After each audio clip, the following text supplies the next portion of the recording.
Right, ఇక ఇదే విషయానికి సంబంధించి మనతో పాటు డిస్కస్ చేయడానికి సీనియర్ విశ్లేషకులు పెంటపాటి పుల్లారావు గారు ఉన్నారు. పుల్లారావు గారు నమస్కారం అండి. నమస్కారం. నమస్కారం అండి.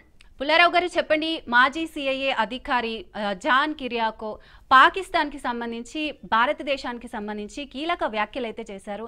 అంటే సాంప్రదాయ యుద్ధం గురించి మాట్లాడుతున్నాను, అణ్వాయుధం గురించి నేను మాట్లాడట్లేదు, సాంప్రదాయం యుద్ధపరంగా కూడా భారత్తో పెట్టుకుంటే పాకిస్తాన్కి ఒరిగేదేమీ లేదు అని చెప్తున్నారు.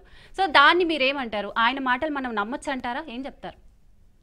అది పెద్ద ఏమి కొత్తగా చెప్పింది ఏం లేదే. న్యూక్లియర్ వార్ అన్ని యుద్ధం లేకుండా ఎలా క్యాలిక్యులేట్ చేస్తాడు? ఎవరో తుపాకు వాడకుండా కత్తులతోనే యుద్ధం చేస్తారంటే ఎలాగా? పాకిస్తాన్ ధైర్యం ఏంటంటే వాళ్ళకి బాంబులు గీములు ఉన్నాయి, మా మీదకి వస్తే మేము వేసేస్తాం, మాకు లెక్కలేదని చెప్పుకుంటా వచ్చారు. అది మన ఆపరేషన్ సింధూర్లో భారతదేశం దానికి కూడా రెడీగా ఉన్నామన్నాక కొద్దిగా ఆ వాల్యూ పోయింది. కొత్తగా ఏం చెప్పలేదు. సిఐ ఇప్పుడు చెప్పేది బాగానే ఉన్నాయి. పాకిస్తాన్కి ఎందుకు భారతదేశంతో యుద్ధం చేయగలుగుతుందంటే చైనా సపోర్ట్ చేస్తుంది. వాళ్ళ సైన్యానికి జీతాలు ఇస్తుంది, వెపనరీ ఇస్తుంది, ప్లేన్లు ఇస్తుంది, వాళ్ళు ఇస్తున్నారు, సబ్మెరీన్స్ ఇస్తున్నారు, డబ్బు ఇస్తున్నారు, హ్యాపీగా చేస్తున్నారు. ఎందుకు చేయరు? భారతదేశానికి వ్యతిరేకంగా చైనా ఉన్నంత కాలం పాకిస్తాన్ యుద్ధం ఆగదు. పాకిస్తాన్ వాడుకుని చైనా భారతదేశానికి ఎన్నో ఇబ్బందులు పెడుతున్నారు. అది మనమేం చేయలేము. అయితే మీరు అనొచ్చు చైనాతో యుద్ధం వెళ్ళిపోవచ్చు కదా, వెళ్ళలేము. చైనాతో వాణిజ్యం మానేయగలమా అంటే మానలేము. చైనాతో ట్రేడ్ ఆఫ్ చేస్తే ఇక్కడ మందులు ఉండవు, కారులు ఉండవు, ఏమి ఉండవు. మనం అంత డిపెండెన్సీ వచ్చేసింది, ఆధారపడిపోతున్నాం చైనా మీద. సో చైనా చేసే పనులన్నీ మనకు తెలుసు, కానీ మనమేం చేయలేము. సమయం గడిపేస్తా పోవాలి. సమయం గడిపేస్తా పోతే ఒకనప్పుడు ఏదో జరగవచ్చు. పాకిస్తాన్ కూలిపోవచ్చు, చైనా కూలిపోవచ్చు, వాళ్ళిద్దరి మధ్య విరోధం రావచ్చు, ఏదో జరగవచ్చు. సో సమయం గడపాలి భారతదేశం. పాకిస్తాన్తో సాంప్రదాయ యుద్ధం ఎందుకు జరుగుతుంది? కొంతవరకు సాంప్రదాయ యుద్ధం జరిగిందా? అంత ఎలక్ట్రానిక్ యుద్ధమే జరిగింది కదా, సైన్యాలు వాడలేదు కదా, ప్లేన్లు వాళ్ళ దేశంలో వెళ్ళలేదు కదా. సో మారిపోయింది యుద్ధం టైపు. ఆ సిఐ ఏజెంట్ చెప్పటం మాటలు ఎలా ఉన్నాయంటే 15 సంవత్సరాల క్రితం మాటలు చెప్పాడు. నేను ఇదేదో కొత్త రహస్యాలు బయటకు వచ్చేసినాయి, భారతదేశంతో పాకిస్తాన్ పోరాటం వేస్ట్ అంటే ఒప్పుకోను. పాకిస్తాన్కి చాలా లాభం వస్తుంది. ఈవేళ సౌదీ అరేబియాలో పాకిస్తాన్ సోల్జర్స్ వేల మంది ఉన్నారు. ఎందుకంటే సౌదీ అరేబియాలో ఉన్న రాజులు, ఆ కుటుంబాలకి వాళ్ళ సొంత సైన్యం మీద నమ్మకం లేదు. వాళ్ళు ఎప్పుడైనా మన మీద తిరిగి చంపేస్తారు, ఇంకోటి రాజు అవుతారని బయట ట్రూప్స్ పెట్టుకుని బంగ్లాదేశ్ పాకిస్తానీ ట్రూప్స్ పెట్టుకుని ఆట ఆడుకుంటున్నారు. మరి అది పాకిస్తాన్కి బలమే కదా.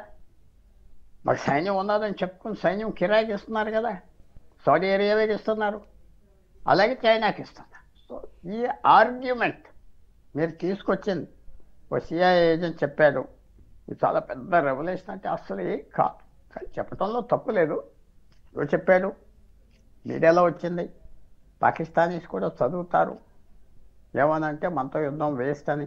కానీ వేస్ట్ అని ఎవరు ఆప్ చేస్తారు యుద్ధం? వాళ్ళు ఆప్ చేయరు, పాకిస్తాన్ ఆప్ చేయరు. వాళ్ళకి నష్టం లేదు యుద్ధం, భారతదేశంతో లాభం. బలం చూపెట్టుకోగలుగుతున్నారు. ఒక పెద్ద దేశంతో మాకు విరోధం ఉన్నదని చెప్పుకుంటున్నారు అన్ని చోట్ల, వాళ్ళు ప్రెస్టీజ్ పెంచుకుంటున్నారు. సో నేను అగ్రీ అవ్వను. ప్రస్తుతం ఉన్న పరిస్థితి ఇలా జరిగి యుద్ధం లేకుండా, విజయం లేకుండా, ఓటమి లేకుండా వెళ్తే చాలు. మనకి భారతదేశం ఓడిపోకూడదు. విజయం లేకపోయినా పర్వాలేదు, అది జ్ఞాపకం పెట్టుకోండి. విజయం లేదు, భారతదేశానికి రాదు, పర్వాలేదు. ఓటమి ఉండకూడదు. మన సింధూరులో ఓటమి భారతదేశానికి వస్తే మనం ఏమైపోదాం? పాకిస్తాన్ ప్లేన్స్ అయ్యి ఢిల్లీ, బాంబే అని బాంబు చేసేసి మిసైల్స్ వస్తే ఎలా ఉండదు మన పరిస్థితి? అది అవ్వలేదు కాబట్టి మనం ఓడిపోయాం, వాళ్ళు గెలిచారు, అదంతా అనవసరం. మనం ఓడలేదు.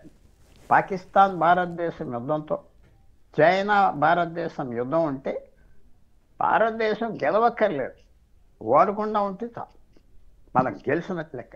భారతదేశానికి ఈ పరిస్థితి తప్పదు. పాకిస్తాన్తో యుద్ధ పరిస్థితి, విరోధం ఇంకో సంవత్సరం జరుగుతుందా 100 సంవత్సరాలు జరుగుతుందా మనం చెప్పలేం. ఆల్రెడీ ఇప్పటికి 75 సంవత్సరాలు అయిపోయింది కదా.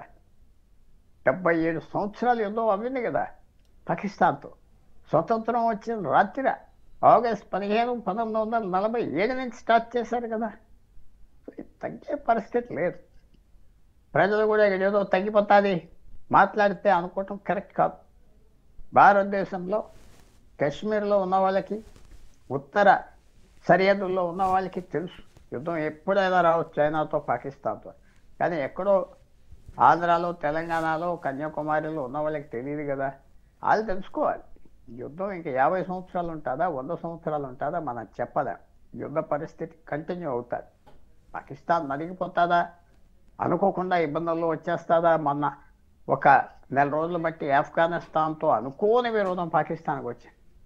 అన్ప్లాన్ షాక్ ఎనిమిది. అలాంటి ఏమన్నా వస్తే పాకిస్తాన్ తగ్గుతాయి. లేకపోతే ఇలా కంటిన్యూ అవుతున్నా పర్వాలేదు. మనకి నష్టం లేకుండా ఉంటే చాలు. ఓటమి లేకుండా భారతదేశం ఉంటే ఇలాగ సమయం గడిపేస్తూ ఉంటే అదే మనకు చాలు.